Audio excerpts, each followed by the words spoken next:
Ceux qui connaissent bien la chaîne, mesdames et messieurs, ils savent à quel moment on la sort celle-là.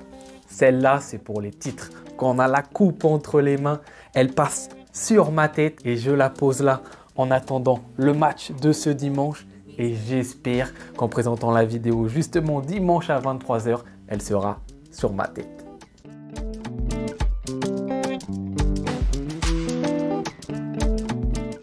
Les amis, finale de Supercoupe d'Espagne ce dimanche, Real Madrid FC Barcelone, un classico très important pour un des tout premiers titres justement de cette saison. Tout d'abord, comme d'habitude, on s'occupe de notre adversaire du soir, le Real Madrid. Que dire sur le Real Madrid? Vous le savez, premier de Liga, premier de sa phase de poule en Ligue des Champions. On en a parlé longuement dans une vidéo que vous avez bien aimée d'ailleurs dernièrement.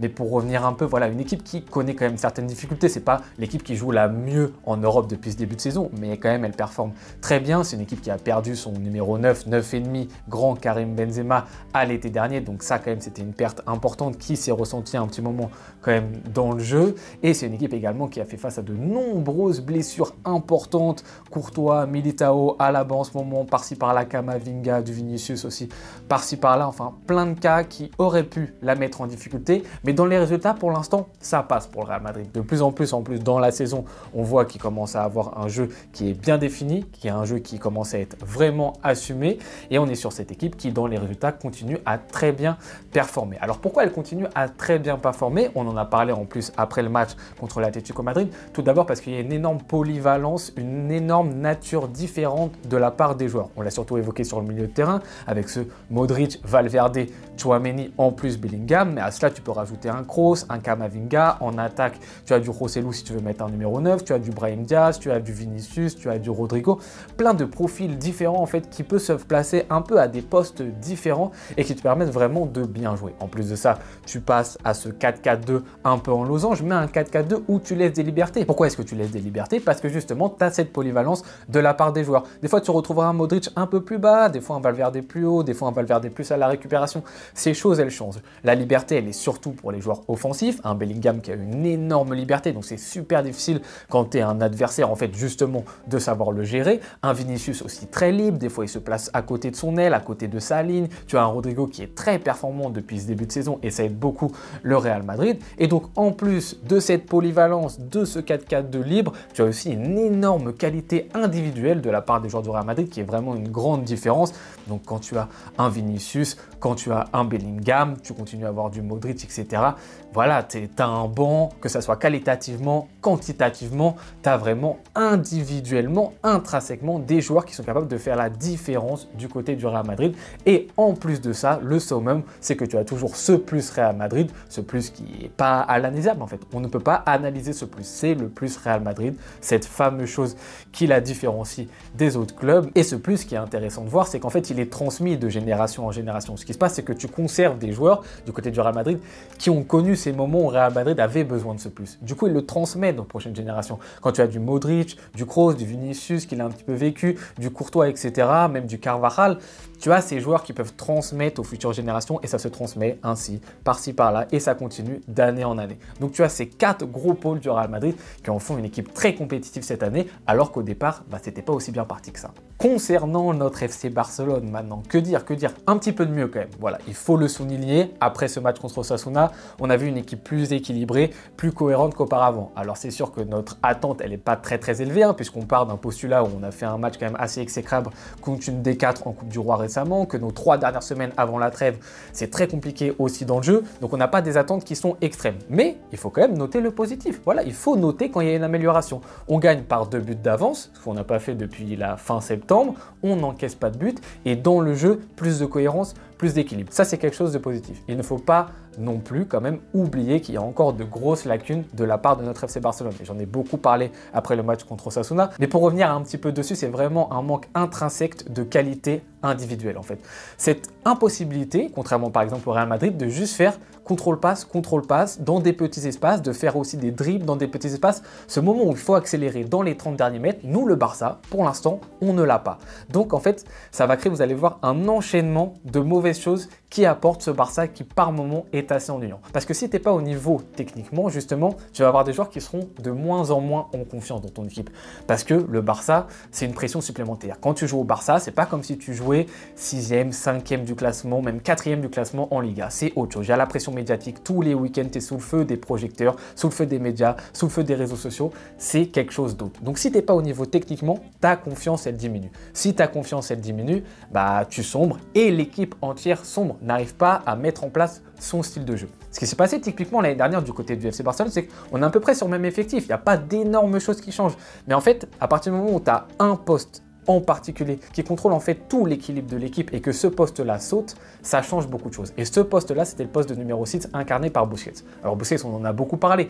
Bien évidemment que dans les matchs à haute intensité, les matchs européens, il ne suivait plus. On est tous d'accord avec ça. Merci, les gens du club, il n'y a pas de problème. Mais c'est vrai que dans ces grands matchs, depuis 2-3 ans, ça devenait très compliqué pour lui. Mais dans les petits matchs en Liga, il n'y avait pas du tout de problème. C'était un joueur, intelligence positionnelle phénoménale, qui aidait justement pour l'équilibre de cette équipe. À partir du moment où on était une équipe équilibrée et cohérente, ce qui se passait, c'est que défensivement, on ne prenait pas de but. Donc les joueurs offensifs, ils avaient moins le stress de se dire « Ah, si je rate, etc., on va être en difficulté ». Ils étaient confiants par rapport à ça. Au fait de se dire « Au moins, notre schéma de jeu, il est cohérent ». Malheureusement, cet équilibre, cette année, on l'a perdu parce qu'on n'a pas Sergio Busquets. On n'a pas arrêté de parler justement de ce manquement de numéro 6 au Barça qui, malgré un De Jong qui fait très bien son boulot, ce n'est pas un réel 6 récupérateur. Donc, ça pose vraiment problème, un problème d'équilibre. On encaisse plus de buts. Nos défenseurs eux-mêmes ont moins de confiance. À partir du moment où ils ont peur, la pression, elle est plus portée aussi sur les offensifs qui se doivent de marquer. Sauf que les offensifs, ils n'ont toujours pas leur qualité intrinsèque technique. On en a beaucoup parlé sur le match contre Osasuna, donc je ne vais pas me répéter.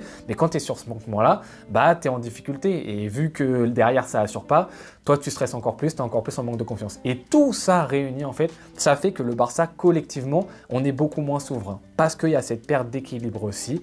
Bah, le Barça, oui, on s'ennuie plus cette année en le regardant et les résultats sont beaucoup moins présents, que ce soit on encaisse plus de buts ou on marque beaucoup moins de buts. Maintenant, si on se focus juste sur ce classico, sur ce match-ci pour le Barça. L'année dernière, on s'en souvient, ce match, le même match, la finale Supercoupe, ça nous a ouvert les portes pour la fin de saison, pour le championnat en Ligue 1.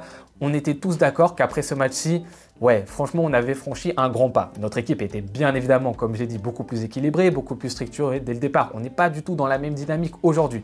Mais ce match-ci, quand même, avait été important pour définir, OK, le Barça, cette année, c'est sérieux. On avait fait un des plus beaux matchs, je pense, de la saison. C'était ultra cohérent. On les avait vraiment mis en difficulté. Ils avaient juste mis leur but en fin de match, mais sinon, c'était 3-0 plié. Il n'y avait rien à voir. Une ultra domination du Barça. Vraiment, c'était super cohérent. Cette année, ce qu'il faut, c'est que vraiment, bah, ça change la dynamique de notre Barça. C'est comme je l'ai dit dans le titre de la vidéo, c'est qui tout double, entre guillemets. Soit en fait, ça arrive à nous faire un switch dans la tête, on se dit ok, on a battu le Real Madrid, on a gagné notre premier titre de la saison, ok, ça passe, machin. Soit littéralement, on sombre, les amis. Parce qu'on peut sombrer en fait. Moi, j'ai un petit peu peur de ça, c'est de se dire, là, le Barça, on est en grande difficulté. Si tu as un grand Real Madrid réaliste en face de toi, etc., tu peux te prendre une mini claque. Mais après avoir dit ça, ça reste un classico, ça reste une finale. Et on sait que ces matchs-ci, ils sont différents, que la dynamique actuelle, elle ne rentre pas toujours en compte. On l'a vu sur le match, le premier match en Ligue 1, hein, on domine le Real Madrid sur les 60-65 premières minutes de jeu. On les domine, vraiment dans le jeu, on est très présent, alors qu'on a beaucoup d'absents à ce moment-là et qu'on ne pensait pas avoir ce niveau collectif d'ensemble et d'animation à ce moment-là de la saison contre ce grand Real Madrid. Et pourtant, on a montré de très belles choses. Donc ces matchs, c'est particulier. On ne peut pas déterminer ce qui va se passer par rapport à la tendance actuelle. Il y a vraiment d'autres facteurs qui rentrent en jeu. Maintenant, le 11 que j'attends de la part de mon FC Barcelone, sans grande surprise, hein, on va avoir Iñaki Peña au cage, en défense Koundé à droite, Araujo Christensen défense centrale à gauche, Baldé, milieu de terrain composé de Frenkie de Jong, Gundogan et Pedri, et en attaque le retour de Joao Félix, Lewandowski en neuf et Lamine Yamal à droite. Alors pour commencer, ce qui se passe défensivement, on l'a dit, on le répète, absence d'Inigo Martinez, absence de Joao Cancelo qui nous oblige aussi à mettre cette défense. La grande question, ça va être comment est-ce qu'on va gérer le cas Vinicius face à Araujo. Vous le savez, depuis maintenant, je sais pas, 4-5 ans, c'est le grand duel de ces matchs-ci. Araujo qui, dans la globalité de ces matchs, à part 2 ou 3, a très souvent pris le dessus justement sur Vinicius, mais quand Vinicius justement était vraiment ailier gauche. Cette année, on l'a dit, on l'a vu, Vinicius, il se réaxe beaucoup plus. Est-ce que Araujo justement va se téléporter en tant qu'arrière droit? Va-t-il rester dans l'axe? C'est la grande question qu'il faudra voir. Ensuite, pour ce qui se passe au milieu de terrain, là aussi, c'est un peu compliqué parce que tu es sur un Sergio Roberto sur ces derniers matchs qui a montré qu'il avait de la volonté. Ça reste Sergio Sergi Roberto. On se calme, des fois je vois des choses un petit peu bizarres à droite à gauche, ça reste Sergi Roberto. Mais quand même, il a montré qu'il avait une certaine présence, une certaine volonté, il apporte aussi dans la verticalité des choses intéressantes. Mais tu as quand même le retour de Pedri, qui était un peu une surprise pour moi sur ce match contre Osasuna, je n'attendais pas un retour aussi rapide. Et voilà, quand tu as Pedri qui peut jouer, qui est pourquoi pas fit, parce que justement il a joué ses 20-25 minutes de jeu contre Osasuna, bah tu te dois presque de le mettre titulaire quoi. Et puis ensuite je vois pas Gundogan sortir de ce 11, je comprendrais pas trop pourquoi, surtout qu'il a été décisif sur ses derniers matchs, et Frenkie de Jong littéralement qui est peut-être le meilleur joueur du Barça depuis ce début de saison. Donc c'est quand même très compliqué de les sortir les trois, et surtout que je réintègre Joao Félix dans ce 11 type. Joao Félix, vous le savez, je le porte pas dans mon cœur, etc.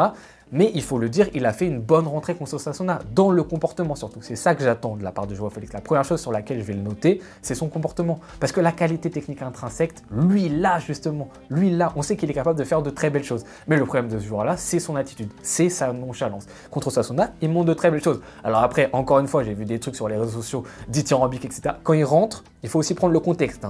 On rentre, il y a déjà 1-0 pour le Barça. Osasuna, les valves, elles sont plus ouvertes, il y a beaucoup plus d'espace.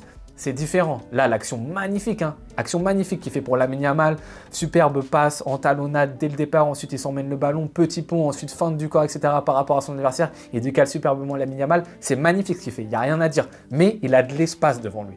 Vous le savez, dans le football, quand on a de l'espace devant soi, c'est beaucoup plus facile. Surtout quand tu es un joueur techniquement qui est à l'aise. Maintenant, là, moi où j'attends Joao Félix, c'est quand c'est resserré dans les 30 derniers mètres, quand il y a des blocs bas, quand il y a des petits espaces. C'est là où je veux qu'il fasse la différence. Pas quand il a de l'espace devant lui. Il faut le féliciter pour ce qu'il a fait, parce qu'il ne le fait pas toujours bien. Mais attention, monsieur Joao Félix, je vous attends dans les 30 derniers mètres quand c'est bouché. Pas que dans ces moments-là. Ensuite, Lewandowski a marqué son but en demi-finale. Peut-être pourquoi pas déclic. Moi, j'en avais marre à la 60e minute de jeu, parce que des fois, il y a des contrôles, je me dis mais comment un joueur de ce niveau-là pour faire des contrôles à 5 mètres de lui, des passes qu'il doit faire juste plat du pied à son coéquipier qui est à 5 mètres, elles partent là-bas, des fois je me demande. Mais bon, il a marqué son but, peut-être se remettre en confiance, tu peux pas mettre un Victor Roquet de toute façon, premier match titulaire classico, finale de Supercoupe. Donc c'est très compliqué. Et ensuite Lamine Yamal pour finir. Rafinha blessé, pas le choix. Et même si Rafinha n'avait pas été blessé, j'aurais mis Lamine Yamal parce que pour ce qui monte par rapport à cet adversaire, juste encore une fois, le comportement de l'adversaire quand Lamine Yamal rentre en jeu par rapport à Rafinha, c'est pas le même. Ça change la dynamique par rapport à ton adversaire, ton défenseur qui est sur toi. Et en plus de ça, il tente plus de dribbles et il les réussit mieux en ce moment. Pour conclure la vidéo, comme je l'ai dit, match très important pour créer ce déclic de la part du FC Barcelone. Il faut justement lancer sa saison et elle peut se lancer maintenant. Il faut absolument gagner ce match pour regagner en confiance collective. Il y a des bonnes choses, il y a vraiment un bon potentiel avec cet effectif. On voit des choses intéressantes, il y a des mouvements dans l'animation, on voit qu'il y a des choses qu'on essaye de mettre en place. Il nous manque juste de la confiance pour que ces joueurs-ci arrivent à faire des choses collectivement et individuellement. Et donc maintenant, dans ce que j'attends dans le comportement et l'animation, c'est surtout pour moi la chose la plus importante, c'est défendre tous ensemble dans l'animation. Quand je dis défendre tous ensemble, c'est pas défendre tous ensemble dans sa surface de réparation. C'est bloc haut, on défend haut, on essaye de récupérer le ballon le plus rapidement possible. Si on laisse le Real jouer, on l'a vu, ça combine très vite. Nous, défensivement, on est en difficulté. Ils vont trouver les différences. Il faut récupérer ce ballon le plus rapidement possible, imposer des phases de jeu fortes. Ensuite, pour ressortir le ballon, on l'a vu, Atlético Real Madrid, on a vu que l'Atlético arrive à ressortir le ballon sans grande difficulté. Le Real peut poser un pressing, mais face à des équipes qui techniquement ont la capacité de sortir le ballon, ils ont plus de difficultés. Nous, derrière, pour moi, c'est moins un problème. La capacité à ressortir le ballon quand tu as un Frenkie de Jong qui vient s'incorporer, qui vient aider la défense, etc. Quand tu as un Baldé qui, face au pressing adverse, dans ses 30 derniers mètres à lui, est aussi très bon là-dedans, je trouve qu'on n'a pas trop de difficultés. Nos difficultés, c'est créer la différence dans les 30 derniers mètres adverses et surtout récupérer le ballon le plus vite possible. Pour moi, c'est ça les points les plus importants. Alors, on ne sera pas excellent là-dedans parce qu'on part vraiment trop bas pour exceller à ce niveau-là, mais il faut nettement s'améliorer si au moins on veut exister dans ce match-ci. C'est le comportement. C'était tout pour moi pour cette vidéo. Maintenant, c'est à vous de jouer comme d'habitude avant les matchs. Votre petit pronostic en commentaire, je me ferai un plaisir de vous répondre. On n'oublie pas, la casquette, elle est là. On espère que dimanche, elle sera ici. Je vous remercie beaucoup d'avoir regardé la vidéo jusqu'au bout. Je vous souhaite bonne journée ou bonne soirée en fonction de quand est-ce que vous l'avez regardée. Ciao.